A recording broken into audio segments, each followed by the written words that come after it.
주님, 오늘 모세가 중보하여 그 백성을 주님 앞에 인도했던 것처럼 오늘 이 부족한 죄인도 오늘 이 땅에 하나님 앞에 반역으로 멸망받을 수 없었던 이 모든 영혼들을 주께 인도할 수 있는 영적인 지도자의 삶을 살 수 있도록 성령의 기름을 부으시고 하나님의 뜻을 선포하여 주옵소서. 주께서 그 일을 이루실 것을 믿고 부탁하며 예수 그리스도의 이름으로 기도합니다. 네, 할렐루야. 우리 옆으로 인사하겠습니다. 하나님 살아계십니다. 하나님 살아계십니다. 예, 하나님 살아계시죠? 예, 여러분 하나님 살아계시다는 걸 어떻게 믿죠? 예, 하나님 살아계시다는 걸 어떻게 믿죠? 말씀으로 할렐루야. 그 말씀이 여러분들에게 확신을 주시는 그러한 성령의 조명하심이 있기를 축복합니다. 예. 오늘 말씀의 배경은 이스라엘 백성들이 출애굽한 상태에서 이제 하나님께서 이스라엘 백성들과 언약을 맺기 위해서 이스라엘 백성들을 다 시내산 앞에 모이게 하시고 그리고 하나님이 강림하시죠. 하나님이 임재하시는 상황을 보니까 이 이스라엘 백성들이 두려운 거예요. 와, 하나님을 만났다가 우리 다 죽겠구나. 하나님 우리에게 말씀하지 마시고 모세에게 말씀하십시오. 그래서 모세에게 따로 하나님이 말씀하십니다. 모세는 하나님을 만났지만 그는 죽지 않고 하나님을 두려워하지 않고 영광 중에 하나님과 교제하는 시간을 40일을 보내는 시내산 상 거기서 십계명을 받고요. 이스라엘 백성들이 살아야 할 규례와 법도를 하나님이 가르쳐 주십니다. 이스라엘 백성들은 모세가 내려오기까지 기다리다 안 내려오니까 우리는 40일이라는 시간을 알고 있었지만 이스라엘 백성들 밑에서 기다리는데 도대체 언제 내려올지를 모르는 거예요. 그래서 그들이 했던 행동이 뭐예요? 아론에게 붙들어간 거예요. 도대체 모세는 우리를 인도해야 될 모세는 올라가서 내려오질 않고 우리는 지금 어떻게 해야 될지 모르겠다. 우리를 인도할 신을 보여라. 아론은 이스라엘 백성들에게 너희의 귀걸이와 목걸이와 오늘 목걸이들이 뭐 세트 다 맞추셨어요? 오늘 다 똑같아요. 네, 이 목걸이를 다 갖고 오래, 귀걸이 갖고 오래, 코걸이 갖고 오래는 거야. 그래서 불에 던졌더니 그게 뭐가 됐대요? 금송아지가 됐다라는 거예요. 말도 안 되는 거죠. 지들이 만들어 놓고 불에 던졌더니 금송아지로 나왔다라는 거예요. 거기다가 이제 절을 하고 제사를 드리고 예배를 하고 난리 뉴스를 치는 거예요. 하나님이 그 모습을 보셨어요. 모세에게 내려가라. 내가 굿줄에는 저 이스라엘 백성들이 타락하였다. 목이 굳은 백성이 되어 나를 반역한다. 우상을 숭배하고 있다. 내가 그들을 멸할 것이다. 내려와 보니까 아니나 다를까 이스라엘 백성들이 우상 그 금송아지를 만들고 거기다가 제사를 드리고 찬양을 하고 예배를 하고 있는 거예요. 모세가 너무 화가 나서 이스라엘 백성들이 만들어 놓은 그 우상을 가루를 만듭니다. 그리고 그것을 신에 뿌리고 그 물을 이스라엘 백성들이 마시게 합니다. 거기서 멈추지 않고 하나님의 편에 선 사람들을 불러 모읍니다. 하나님의 편에 선 자들을 이 앞으로 나와라. 이렇게 레위 지파가 나온 거예요. 너희는 칼을 차고 너희는 이 진으로 들어가서 너희 형제들, 너희 아들이든 너희 가족이든 가리지 말고 다 쳐서 죽여. 그래서 그날 죽임을 당한 자들이 3,000명 그렇더라. 이렇게 해서 하나님의 진노가 일단 멈췄습니다. 레위의 하나님 편에 섰던 레위 지파는 이 일로 인해서 하나님의 제사장 직분을 맡게 되는 거룩한 하나님의 편에 선 사람들의 특권을 누리는 삶을 살아요. 그런데 여기서 일단락 된 것 같았는데 하나님께서 말씀하십니다. 가라. 내가 너희를 보내겠다. 그러나 나는 너희와 함께 가지 하나님 함께 가지 않겠다. 라고 말씀하십니다. 그 이야기를 들은 이 모세가 오늘 본문의 이야기를 이야기합니다. 하나님 함께 가지 않겠다고 말씀하시고 내가 너희를 보낼 것이다. 너희에게 그 땅에 들어갈 수 있도록 내가 사자를 앞서 보내겠다라고 말씀하십니다. 모세는요 하나님께서 사자를 앞서 보내겠다고 말씀하시고 그 땅을 가나안 땅 약속의 땅을 보내겠다고도 하나님께서 재차 말씀하셨음에도 불구하고 모세는 하나님 앞에 이렇게 요구합니다. 12절 말씀에 모세가 여호와께 아뢰되 보시옵소서 주께서 내게 이 백성을 인도하여 올라가라 하시면서 나와 함께 보낼 자를 내게 지시하지 아니하셨나이다. 주께서 전에 말씀하시기를 나는 이름으로도 너를 알고 너도 내 앞에 은총을 입었다 하셨사온지. 가라고는 하시는데 함께 가지 않겠다고 하시는 하나님, 그리고 함께 보낼 자를 보내겠다라고 말씀하시는데 그 함께 보낼 자가 누군지를 말씀하지 않으셨다라는 거예요.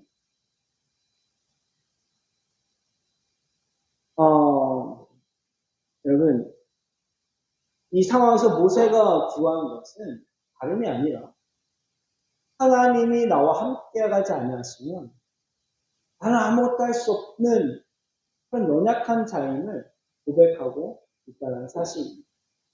여러분, 내게 힘이 없고 내게 도움이 필요하고 내가 하나님이 없으면 안 된다라고 고백하고 있는 이 모세가 하나님 앞에 그런 무엇을 구해야 될까요?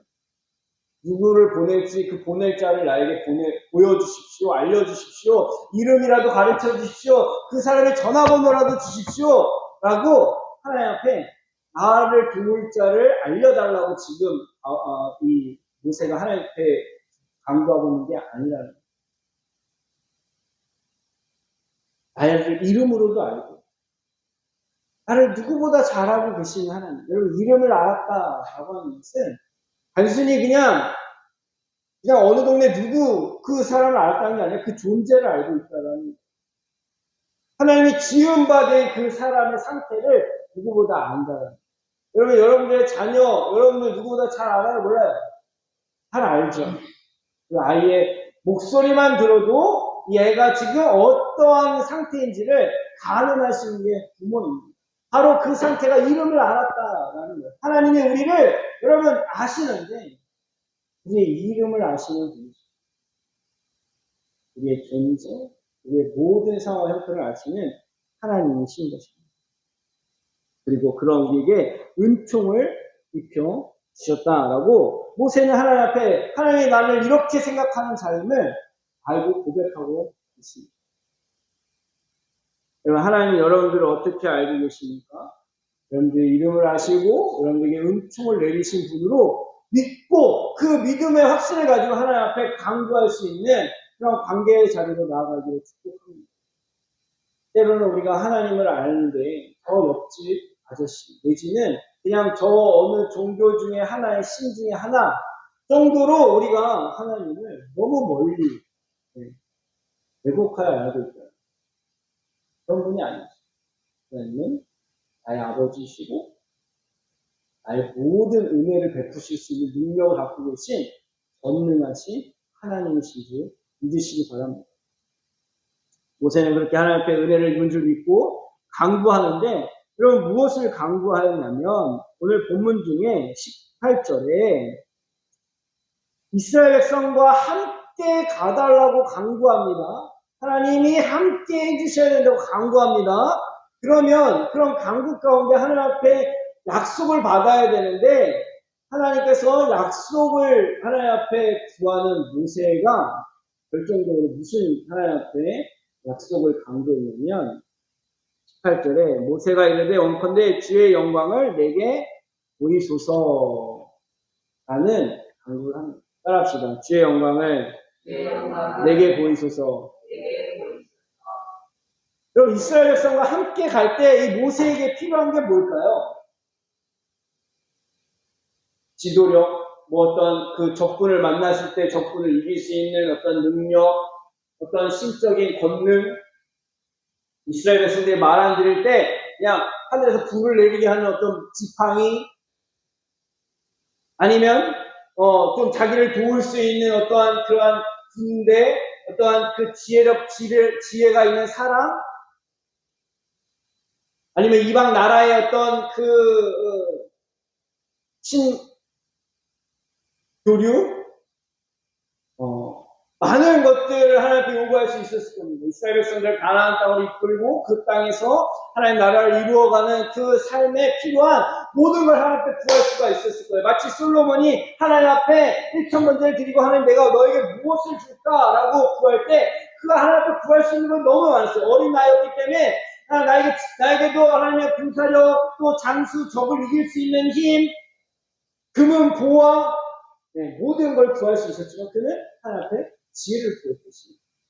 모세는 하나님 앞에 영광을 구했습니다. 지금 하나님이 이스라엘 백성들과 함께 가다가고 구하는 이 연장선에서 하나님 앞에 구한 것이 영광을 구했다. 하나님의 영광을 구했다. 도대체 하나님의 영광이 무엇이었는데 모세는 하나님 앞에 영광을 보여달라고 결정했습니다. 여러분 이스라엘 역사 가운데 이 하나님의 영광이 얼마나 중요한 이 주제를 다루고 있는지 우리는 살펴볼 필요가 있습니다. 영광이라는 이 단어는 가장 존귀하고 높임을 받는 그런 상태의 영광이라고 합니다. 그래서 우리가 뭔가 가문의 영광입니다 라고 말할 때 우리가 그 가문의 어떠한 일을 통해서 높임을 받고 존귀함을 얻는 극강의 상태를 우리가 일컬어서 가문의 영광이다. 하나님의 영광은요 그런 종류의 영광이 아니에요. 하나님의 영광은요 우리가 경험할 수 없는 가장 이 세상 그 어느 나라에도 없는 완전한 생명의 기쁨입니다. 이게 무슨 말인지 모르겠죠? 여러분 예를 들어서 비유할 수 있는 거, 이 땅에서 우리가 경험하고 비유할 수 있는 건 생명에 태어났을 때 여러분 아이를 출산했을 때 여러분 슬퍼요, 괴로워요, 후회가 돼요, 원망스러워요, 아니면 견딜 수 없는 기쁨으로 막 이렇게 힘이 나요. 기억이 나셔요? 대단하십니다. 물론 출산하고 나서 아무런 힘이 없어서 막 힘이지만 내 마음 안에는 엄청난 기쁨이, 설렘이, 또 알 수 없는 어떠한 감격이 막 일어나는 거예요. 저는 애를 제가 직접 낳은 건 아니지만 그 아이를 처음 봤을 때 이 놀라운 표현할 수 없는 기쁨이 제 안에 막 넘쳐요. 여러분 하나님의 영광이라는 건 이거에 몇만 배, 몇천 배에 비교할 수 없는 기쁨입니다. 이게 영광, 하나님의 영광. 그리고 이스라엘 역사 가운데 여러분 이 영광이 왜 중요하냐면 여러분 이 하나님의 영광이 떠나면 어떤 일이 일어나느냐. 여러분 옛날에 사사 시대의 마지막 사사가 바로 사무엘이었어요. 사무엘이 태어났을 때 그때 제사장이 누구였냐면 엘리 제사장. 엘리의 제사장 두 아들이 있었는데 이 하나님을 너무 멸시하는 거예요. 하나님께 제사 드려야 할 그 고기를 자기가 갈고리 확 찍어서 가지고 가서 자기가 먼저 먹고 하나님 앞에 예배하는 그 성전 안에 있는 여성들을 자신들이 성취해 놓고 이런 범죄를 저지르는 그 제사장 가문 하나님은 징계하셨어요. 하나님의 법궤를 맡고 하나님 앞에 온전한 믿음으로 그 이스라엘 백성을 영적인 지도를 해야 할 제사장 집안에서 그렇게 타락하지고 하나님의 경멸이 여기는 그 모습을 하나님 두고 보시오. 그게 곧 이스라엘 백성들의 영적인 상태가 되는 거예요. 그러니까 지도자의 그 영적인 상태가 왜 중요하냐? 여러분 저를 기도해 주시기 바랍니다. 제가 깨어있지 못하고 제가 영적으로 여러분 그러니까 영적으로 제가 깨어있으려면 이 육적인 삶을 잘 다스려요. 우리의 영은 무슨 그릇에 담겨있냐면 이게 그릇에 담겨있어요. 그래서 제가 분주하고 정신없고 정말 이 육적인 세상의 일에 빠지게 되면 영적으로 고갈될 수밖에 없어요. 그래서 제가 말씀과 기도에 전무할 수 있는 그런 시간을 제가 조절하고 준비할 수 있도록 기도해 주시기 바랍니다. 아무튼 이 엘리 제사장이 그냥 비둔하여서 성전 문턱에 앉아서 그냥 한나가 기도하고 있으니까 실쳐먹고 너 여기서 기도한다고 막 핀잔이나 주고 막 그러다가 그리고 하나님의 징계를 받죠. 전쟁이 일어났는데 이스라엘 전쟁이 일어났는데 법궤를 가지고 그 두 아들이 가지고 나가. 야 하나님의 법궤를 가지고 나면 우리가 이길 거야. 블레셋하고 싸우고 있는데 이 하나님의 법궤를 받은 부적처럼 생각합니다. 여러분 성경책을 부적처럼 생각하는 사람이 있어요. 그래서 차에다 넣으면 차 사고가 안 난다. 네. 그 차에다 막 이렇게 얹어놓고 다니시는 분들이 있어요. 아니에요. 여러분, 성경책은 하나님 살아계신 말씀 펴서 읽을 때 능력이 나타나는 게 있습니다. 이걸 그냥 놔뒀다고 부적처럼 뭔가 집에다 이렇게 얹어놓는 사람이 있어요. 부적처럼 귀신 떠나가라고. 절대 그런 일이 없습니다, 여러분. 펴서 읽을 때 이 말씀의 능력이 내 안에 있는 더러운 귀신을 내어쫓고, 할렐루야. 내가 이 말씀을 읽고 기도로 선포할 때 귀신이 우리가 이제 떠나갈 줄 믿습니다. 예, 성경은요, 부적이 아니에요. 이스라엘 백성들이 하나님의 법궤를 마치 부적처럼 생각하고, 야, 이거 있으면 우리, 부적만 있으면 뭔가 다 만사형통 되는 거죠. 이거 있으면 만사형통이야. 적과 싸워서 이길 수 있어. 그러고 엘리의 제사장 두 아들, 이냐 비나스 전부 나갔어. 어떻게 됐을까요? 죽었어요. 전쟁에서 대패했습니다. 그 소식을 들은 이 엘리는 어떻게 됐어요? 네, 뒤로 넘어서 목이 불어서 죽었습니다. 그 자리에서. 그 소식을 들은 그 출산하던 찰나에 그 소식을 들은 그 며느리가 막 출산하고 있었거든요. 출산하는 그 며느리가 그 소식을 듣고 어떻게 될까요? 죽었어요. 그래서 그 낳은 아이의 이름을 뭐라고 불렀을까요? 이가봇. 이가봇의 뜻이 하나님의 영광이 이스라엘에서 떠났다. 여러분, 하나님의 영광이 떠나게 되면 어떤 일이 일어나는 거예요? 나라가 망하게 되어집니다. 비극이 계속해서 이루어집니다. 여러분, 하나님의 영광이, 하나님의 백성이라는 건 하나님 없이는 설명이 안 되는 나라인 거예요. 그리스도인이라고 하면 그리스도 없이는 설명이 안 되는 존재인 거예요. 그런데 그 그리스도인, 하나님의 백성, 이스라엘에 하나님이 안 계시고 하나님의 영광이 떠나고 그리스도의 안에 그리스도의 영광이 떠나거든요. 이게 비참한 삶이 되어집니다. 그러니까 이 모세가 지금 하나님 앞에 간구한 건 단순히 그냥 하나님의 영광, 그 기쁨을 우리에게 주십시오가 아니라 우리의 존재가 망하지 않는 절대적인 하나님의 은혜를 구하면 하나님 자체를, 하나님 존재 자체를 하나님만이 되셔야 우리가 이 비극의 삶에서 벗어날 수 있습니다. 하나님께 요청합니다. 여러분, 우리의 삶이 아무리 절망적이고 우리의 삶이 아무리 고통 가운데 있더라도 하나님의 영광이 머물고 있으면 그 삶은 가장 기쁨이 넘치는 복된 희열의 삶이 될 수 있습니다. 믿으시기 바랍니다. 그래서 우리는 하나님 앞에 구해야 돼요. 하나님의 영광을 보여주십시오.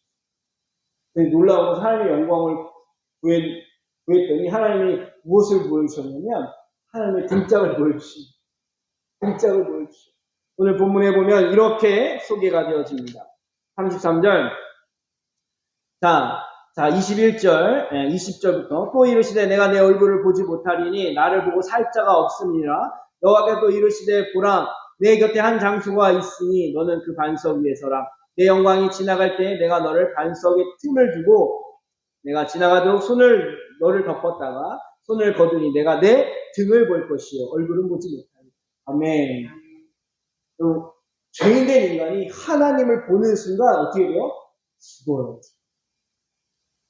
거룩한 하나님이 우리를 죽이려고 죽이는 게 아니라 우리의 죄가 하나님 앞에 설 수 없는 그러한 존재로 드러나는 순간 우리 스스로가 자멸하게 되어집니다. 그러니까 어떻게 보면 이스라엘 백성들이 계속 죄를 범하잖아요. 하나님이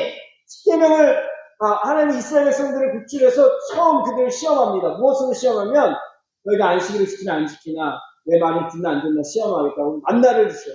만나를 6일째 가져가고 마지막 7일째는 6째 날은 2배를 가져다가 안식일을 준비하라고 명령하셔요. 그리고 안식일에 나가지 마, 없어 했는데 나갔을까요? 안 나갔을까요? 나갔어요. 하지 말라는 걸 꼭 해요. 그래서 나가서 그걸 먹으러 찾았는데 있어요, 없어요? 없어요.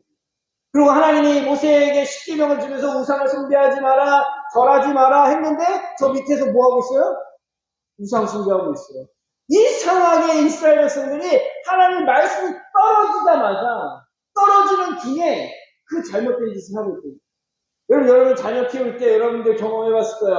너 이거 하지 마 라고 말하고 있는데 그 아이가 그거 하고 있어요, 없어요? 너 이거 만지지 마 라고 말하는데 그 아이가 만지고 있어요, 안 만지고 있어요? 그럼 속 터지죠, 뒤집히죠. 여러분 같았으면 그냥 손모가지 잘랐을 수도 있는데 우리 하나님은 그러지 않으셔요. 사랑이 많으신 분이니까. 그래서 하나님은 피하시는 거예요. 이스라엘 백성들, 야, 너네만 가. 이게 하나님이 이스라엘 백성을 버리겠다는 게 아니에요. 그들을 외면하겠다는 게 아니에요. 그들과 함께 했으면 그들의 죄로 인하여 그들 스스로가 자멸하여 죽기 때문에. 하나님의 거룩성이 그들과 함께 할 수가 없는 거예요.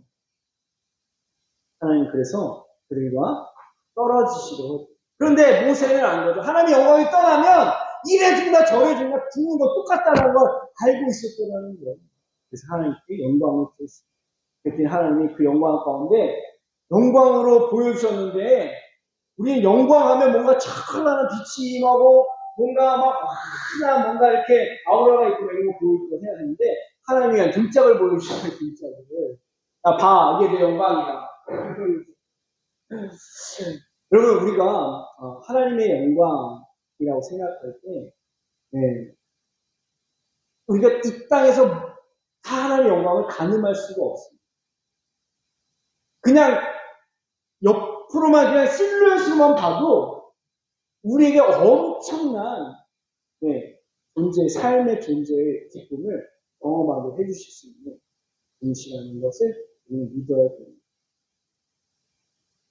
모세가 여러분 하나님의 영광을 구할 때 하나님이 보여주신 하나님의 등짝은 다름이 아니라 나 여기 있다. Here I am. 나 너와 함께하고 있어. 하나님이 그냥 안 보이시는 분이 아니라 내가 여기 너와 함께하고 있다라는 걸 보여주시는데 은혜 가운데 보여주시는 얼굴을 보면 죽는다고 그랬잖아요. 하나님이 은혜 가운데 등짝을 보여주시는 건 내가 너를 사랑함으로 여기고 너 말 안 들으면 죽어 내가 너 지켜보고 있어 이렇게 우리와 함께 하시는 게 아니라 내가 너의 어려움 중에 내 고난 중에 너와 함께하고 있어. 내가 너와 동일한 마음으로 아파하고 슬퍼하고 힘들어하는 동일한 마음으로 너와 함께하고 있어. 이 모습으로 주님이 등짝을 보여주시는 배려해 주시는 거죠. 여러분 모세가 이것이 과연 하나님의 영광 가운데 힘을 얻고 모세가 살 소망을 가지고 앞으로 미래에 대한 두려움을 이기고 정말 주님 안에서 다시 힘을 얻는 그런 기회가 되었을까요? 아멘이죠. 저는 이 상황을 보면서 모세가 하나님의 영광을 구하는 이 모습 속에 하나님이 여기 등짝을 보이시는 이 사건이 저에게도 한 장면으로 떠올랐어요.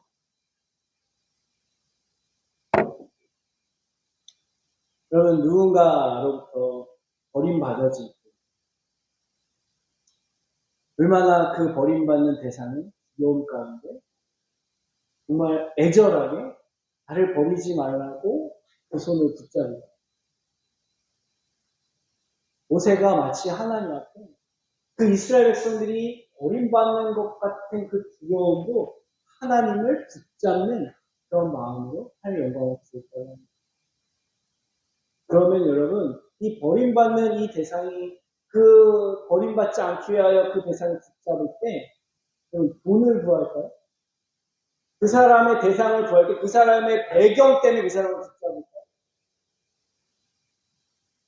저는 어린 시절 큰어머니 손에 컸어요. 제가 100일 때 어머니가 돌아가셔서 큰어머니 집에서 거의 한 6년 제가 5살 때까지 6살 그러네요. 중학교 들어가기 전까지니까 7살 때까지 거의 한 7년을 자랐어요. 그러니까는 제가 100일 때부터 7살 때까지 큰어머니 손에 컸으니까 저희 어머니는 누구예요? 큰어머니. 그런데 어느 날 갑자기 아빠라는 분하고 어머니라는 새어머니가 오셔서 내가 너의 아빠고 내 엄마야. 너를 저를 데려가신다고. 근데 처음엔 그렇게 얘기도 안 했어요. 누나가 있는데 누나가 소풍을 한대. 놀러 간대. 그 어린 7살짜리 소풍이 얼마나 재밌겠어요. 놀러 간 데가 얼마나 좋아요. 그냥 따라갔죠. 어딘지도 모르고. 의정부에서 저 연천, 시골, 완전 깡촌으로 간 거예요. 근데 하루가 전에 이틀이 지나도 안 데려다 주는 거예요, 집으로. 안 데려다 주는 거예요. 이제 여기가 너희 집이라는 거예요. 청천벽력 같은 얘기를 하는 거예요. 내가 너 엄마가 아빠라는 얘기예요. 놀라는 거예요. 아니라고. 내 엄마 저 의정부 있다고. 나 우리 집 저 의정부로 데려다 하려고. 의국을 한 달을 울었던 거예요. 그때 제가 해당하는 걸 다 해주는 거예요. 장난감, 뭐 먹을 거. 제가 그런 거 필요하다고 했을까요? 안 했을까요? 제가 원하는 거 딱 한 가지였어요. 뭐예요? 엄마한테 보내달라는 거. 울며불며 한 달 동안 그렇게 했는데 안 데려다 줍니다. 저의 간절한 소망과 기대는 그저 그냥 엄마한테 데려다 주는 거 한 가지였어요. 그냥 엄마인 줄 알았습니다. 그때 제가 뭘 필요로 하겠어요? 뭐 장난감, 먹을 거, 뭐 제가 뭐 또한 다른 어떤 놀이동산 하나도 저에게 기쁨도 안 됐고 어떠한 소망도 안 됐어요. 모세가 이스라엘 백성들을 데리고 가나안 땅으로 들어가는 게 목적이 아니라 하나님이 그걸 원하셨기 때문에 그 일을 하고자 했었는데 하나님이 이제 그 일을 포기하십니다. 그리고 함께하지 않는다 보니까 아마 이 모세의 마음에도 자신을 버리실 것 같은 이 두려운 마음에 하나님께 매달려. 모세가 필요한 건 가나안 땅이 아니었어요. 모세가 필요한 건 그가 이 세상을 살아갈 수 있는 곤모술수나 어떤 금은보화나 어떤 대단한 게 아니었어요. 자신의 존재를 품어주고 이해해주고 가장 자신의 기쁨의 이유가 되는 하나님과 함께하는 것이었어요. 저의 가장 평안과 나의 안식과 나의 존재가 이었던 어머니와 함께하기를 소망했던 그 마음이죠. 모세는 하나님을 안심해. 너와 함께 있어. 그 글자를 보여주시는데 꼭 저는 그게 그 어린아이를 평생 업고 다녔던 어머니의 등짝처럼 보입니다. 내가 너를 업고 독하시. 여러분 우리가 지쳐 넘어지고 쓰러질 때 우리는 우리의 힘으로 걸어서 여기까지 온 게 아니라 하나님의 등에 업혀서 여기까지. 하나님 이스라엘 백성들을 내가 내 날개에 업고 너희를 독하시. 라고 말했습니다. 여러분 우리가 하나님의 영광을 구한다는 것이 아니라 하나님 나와 함께 하시고 알게 해주십시오. 하나님의 영광을 구할 때 내 가장 이 세상에 절망될 수밖에 없는 상황 속에서도 나를 일으키실 수 있는 어린 시절 삶이 넉넉하거나 편하거나 그러진 않았지만 그 어머니의 보호 속에 큰 어머니의 보호 속에서 제가 늘 행복했던 기억이 있어요. 넉넉하게 먹거나 뭐 화려하게 사는 것은 아니지만 그 어머니의 사랑 안에서 모든 만족을 누리며 행복하고 평안했던 자유로웠던 시간을 추억적으로 이스라엘 백성들이 하나님 안에 있어요. 그리스도인이 그리스도 안에 있으면 이러한 하나님의 놀라운 은혜 가운데 힘을 얻고 절망적인 세상일지라도 정말 어떻게 주어질지 모르는 가나안 땅이잖아요. 여러분 그 가나안 땅이 그 성 여리고성이 그렇게 무너질지 이스라엘 백성이 어떻게 알았어요? 아무 막연한 두려움을 주게 되어 있습니다. 여러분 여러분들의 이제 앞으로의 10년 뒤, 20년 뒤 여러분들 인생이 어떻게 나아갈지 어떻게 알아요? 그 문이 어떻게 열릴지 여러분 무슨 수로 알아요? 아무것도 모르잖아요. 그래서 두렵죠. 그런데 하나님과 함께 하나님 안에 있을 때 우리는 두려움이 아니라 소망을 가지게 돼요. 평안을 얻고 자유함으로 담대하게 나아가요. 그러기 위해서 두려움이 올 때마다 내 삶의 위기가 올 때마다 우리가 구해야 할 것은 다른 것이 아니라 주님의 영광을 나에게 보여주십시오. 라고 모세가 구했던 이 기도를 우리가 해야 됩니다. 여러분 모세가 하나님 앞에 내가 너의 이름을 알고 내가 은혜 베풀 자에게 은혜를 주겠다. 긍휼을 여기겠다. 라고 말씀하십니다. 이건 모세가 뭔가 잘해서 모세가 뭔가 착해서가 아니라 하나님의 은혜는 하나님이 주시는 너가 나에게 이렇게 간절히 간구했다고 주는 게 아니라 하나님이 스스로 결정해서 주신다라는 거예요. 선물이라는 거예요. 성령도 마찬가지입니다. 하나님의 영광이 이스라엘 백성들 가운데는 성막에 구름과 같이 임하셨고 등짝으로 하나님을 임하셨지만 이제 그 하나님이 친히 우리 가운데 성령으로 임하여 주십니다. 그래서 우리가 주의 영광을 구합니다. 영광을 보여주십시오라고 우리가 모세와같이 기도할 때 그 기도가 어떻게 하나님께서 응답하시면 성령으로 우리 가운데 임하시고 응답해 주십니다. 그러면 성령께서 우리 가운데 영광으로 임하여 주실 때 하나님 나와 함께 하신 줄 확신하게 되면 이제 우리의 삶의 두려움이 떠나가고 모든 절망적인 상황 속에서도 힘을 얻고 소망을 얻고 믿음으로 승리하는 삶을 살아가게 됩니다. 십자가가 그냥 단순히 그냥 내 죄가 해결되어진 어떠한 하나의 그냥 역사적 사건으로 끝난 게 아니라 오늘도 그 십자가 나를 사랑하신 하나님의 질투로 다가오면 예쁜 목걸이 십자가가 정말 그냥 단순히 여러분들의 어떠한 그러한 믿음의 고백으로 끝나는 것이 아니라 그 삶을 열매, 아름답게 열매 맺게 하는 능력으로 나타나게 될 수 있습니다. 그러기 위해서 반드시 앞서 치러야 할 일들이 있는데 모세와 같이 하나님의 영광을 구하며 그 하나님이 내가 너의 얼굴을 보거든 내 이름을 알든 하나님 앞에 그렇게 나아갈 수 있는 그러한 절차가 필요한데 먼저 하나님 앞에 우상을 깨부셔야 돼요. 이스라엘 백성들 하나님인 줄 알고 우상을 만들어 놓고 금송아지 만들어 놓고 거기에 전하고 있을 때에는 간과하지 않았어요. 하나님 앞에 영광을 구하려면 그 영광을 가로막고 있던 그 영광을 떠나게 하는 그 근본적인 문제를 해결해야 됩니다. 우상을 갈아서 없애야 됩니다. 하나님 편에서 잘라내야 되는 것, 그것이 내 아들이라도 내 자녀라도 내 친족이라도 쳐내야 되는 것은 잘라내야 됩니다.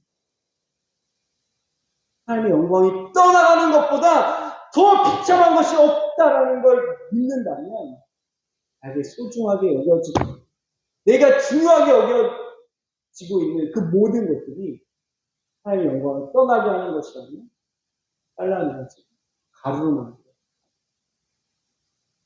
그럴 때 우리가 하나님 앞에 은혜를 구하고 영광을 구할 수 있는 자리로 나아가게 되어집니다. 내가 너의 이름을 안다라고 하나님이 우리를 불러주십니다. 저와 여러분들의 삶 가운데 하나님이 왜 우리 가운데 필요한가? 제 어린 시절을 여러분들에게 말씀드립니다. 우리가 그러한 마음으로 그 어린 아이가 다른 어떠한 것이 필요한 것이 아니라 그 부모가 필요했듯이 우리가 다른 어떠한 것이 아니라 하나님의 어떠함이 아니라 그냥 하나님 그 존재 자체를 갈구할 수 있는 간구하며 갈급해야 할 때 하나님은 우리에게 그 은혜로 임하여 주셨습니다. 우리의 나머지의 인생의 삶을 하나님의 반복하는 능력으로 인도하여 주시겠습니다. 그 은혜가 예송교회 그런데 각자의 삶 가운데 은혜를 축원합니다. 주님의 영광이 우리 여러분들의 심령 가운데 충만하게 임하기를 축복합니다. 이 시간에 기도하겠습니다. 하나님